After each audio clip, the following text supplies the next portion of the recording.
31 मार्च की तारीख बहुत ही जल्द आने वाली है और ऐसे में लोग जानना चाहते हैं ऐसी कोई इन्वेस्टमेंट जो आपको टैक्स बचाने में मदद करे, साथ में आपके पैसे को भी ग्रो करे। और इसीलिए आज हम इस वीडियो में आपके पास लेकर आए हैं 3 ऐसी इन्वेस्टमेंट्स जो 100% टैक्स फ्री हैं, यानी कि इसमें अगर आप पैसा लगाओगे तो आपके ऊपर टैक्स की कोई भी जिम्मेदारी नहीं आएगी। नंबर 1 है इस लिस्ट में पीपीएफ, जिसको कहा जाता है पब्लिक प्रोविडेंट फंड। वैसे तो ये लॉन्ग टर्म सेविंग स्कीम है, एक श्योर शॉर्ट फॉर्मूला है अपने पैसे को ग्रो करने का, मार्केट लिंक नहीं है। इस वजह से जितना पैसा आप डालोगे, इसमें निवेश करोगे, वो बढ़कर ही आपके पास वापस मिलेगा। खास बात यह है पीपीएफ की ट्रिपल ई कैटेगरी की सेविंग स्कीम है, which means exempt exempt exempt, यानी कि 3 तरह से आपका टैक्स बचता है।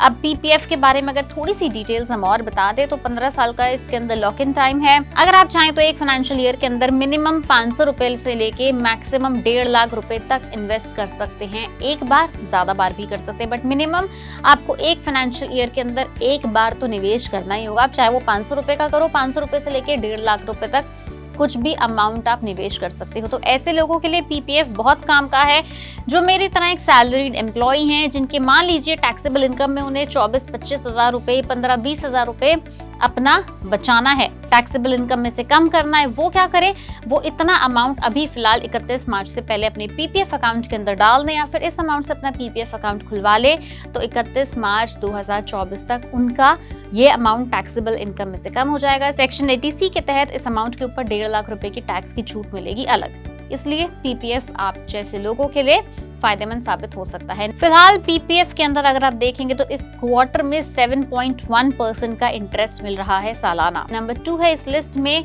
SSY, जिसे कहते हैं सुकन्या समृद्धि योजना।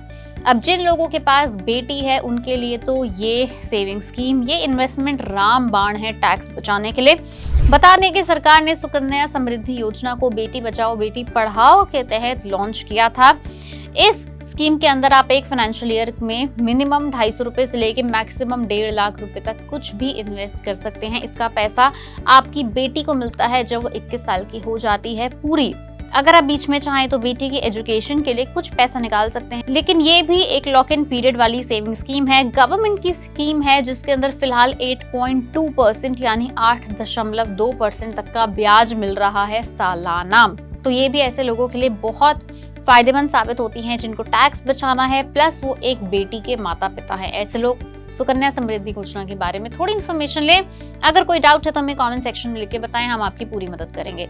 नंबर 3 पर आता है आपके पास ईपीएफ या वीपीएफ। ईपीएफ होता है एम्प्लॉय प्रोविडेंट फंड, वीपीएफ होता है एम्प्लॉय प्रोविडेंट फंड के अंदर अपनी इच्छा से ऐड किया हुआ और थोड़ा पैसा, जिसे कहते हैं वॉलंटरी प्रोविडेंट फंड। जिनको नहीं पता है उन्हें बता देंगे ईपीएफ और वीपीएफ होता क्या है। ईपीएफ यानी एम्प्लॉय प्रोविडेंट फंड होता है वो एक सैलरीड एम्प्लॉय की बेसिक सैलरी का जो 12% हिस्सा होता है वो हमको अपने एम्प्लॉय प्रोविडेंट फंड में जमा करना होता है। ये भी एक सरकारी स्कीम है, यानी हमारा पैसा सरकार के पास सुरक्षित सेव हो रहा है और इसके ऊपर हमें सालाना 8.25% का रेट ऑफ इंटरेस्ट यानी ब्याज भी मिलता है।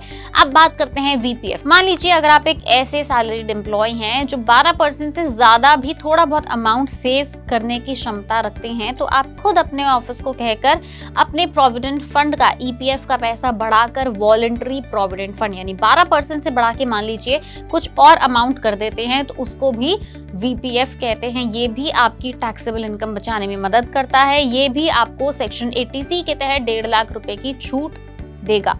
तो ईपीएफ एंड वीपीएफ भी वो टूल हैं जो आपको सेक्शन 80C के तहत 1.5 लाख रुपए तक की छूट देते हैं। यानी कि अगर अभी फिलहाल कुछ दिन के अंदर आप थोड़ी बहुत इन्वेस्टमेंट करना चाहते हैं तो आप अपने ईपीएफ को वीपीएफ के अंदर कन्वर्ट करके बचा हुआ पैसा ऐड करके अपने टैक्सेस बचा सकते हैं। तो ये वो 3 सेविंग स्कीम्स थी, वो 3 इन्वेस्टमेंट टूल्स थे जो आपको आपके पैसे बढ़ाने में तो डेफिनेटली मदद करेंगे, साथ ही साथ आपको ऐसे क्रूशल टाइम पर, यानी कि जब 1-1.5 हफ्ता ही बचा है फाइनेंशियल ईयर खत्म होने में, ऐसे में टैक्स बचाने में भी मदद करेंगे। अगर आपकी और टैक्स रिलेटेड अगर आपके कोई डाउट हैं, कोई क्वेरीज हैं, कोई सवाल हैं तो हमें नीचे कमेंट सेक्शन में लिख के जरूर बताएं।